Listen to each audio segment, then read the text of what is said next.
Aralar Bizirik plataformako kideekin batera Landarlan eta Eguzki elkarteek agerraldia egin dute Ordiziako udaletxearen parean. Izan ere, ingurumen fiskaltzara jo baitute, Aralar Parke Naturalean Enire Aralar mankomunitateak bigarren pista bat egiten hasi ostean. Pista hori egiten ari da hartzantza bide batean, aspaldi erabilitakoa bai hartzaiek, bai herritarrek, eta aldundiak onartutakoa da. Baina esan behar dugu era berean, Eusko Jaurlaritzako ingurumen saileko naturako ondarea zuzendaritza kontrako iritzia eman dula proiektu horren kontra. Creemos firmemente que la actuación contra la ley de los distintos órganos de la administración foral no es fruto del desconocimiento, sino fruto de un plan preconcebido que conlleva una clara actitud prevaricadora.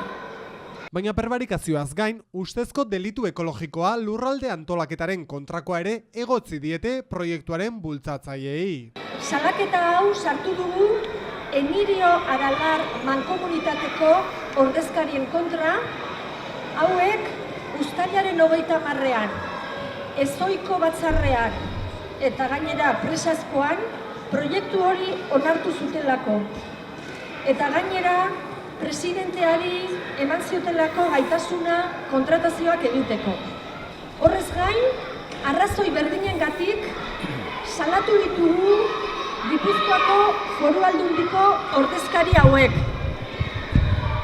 Ingurumeneko diputatua Jose Ignacio Asensio Basterra, ingurumeneko zuzendari orokorra Monika Pedreira Lantxas, eta mendietako eta ingurune naturaleko Arantxa Aristimuño.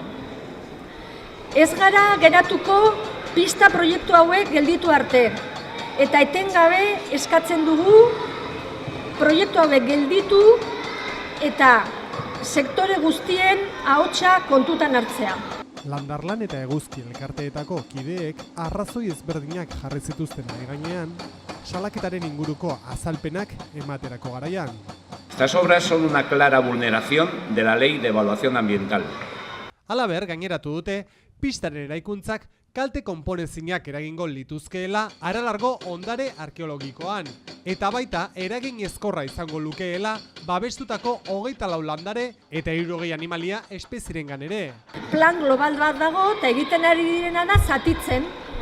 Baina egin dute orain dela 2 urte pista baten erdia, Sao Goroskintsu, Saltarriraino zan pista hori, baina ez dute egin, Saltarriraino epaitegian dagolako. Orain, Enirio, Doniturrieta Igaratza. Baina beste hainbat daude hor proiektuan, ez daude tramitatuta oraindik, baina kudeaketa planean sartuta daude. Adibidez, Arritzagako bailaran, Amezketako bailaran, gero hainbat Txaboletara, Latosa, Beaskin. Eta, azpimarratu behar dugu, Aldundiko ingurumen departamenduak esan dula, ezin direla pista proiektu gehiago tramitatu, ez da onartu ere, azpiegituren plan orokorra egin arte. Eta orduan guk esaten dugu, zergatik onartu dituzte lehenengo bi hauek.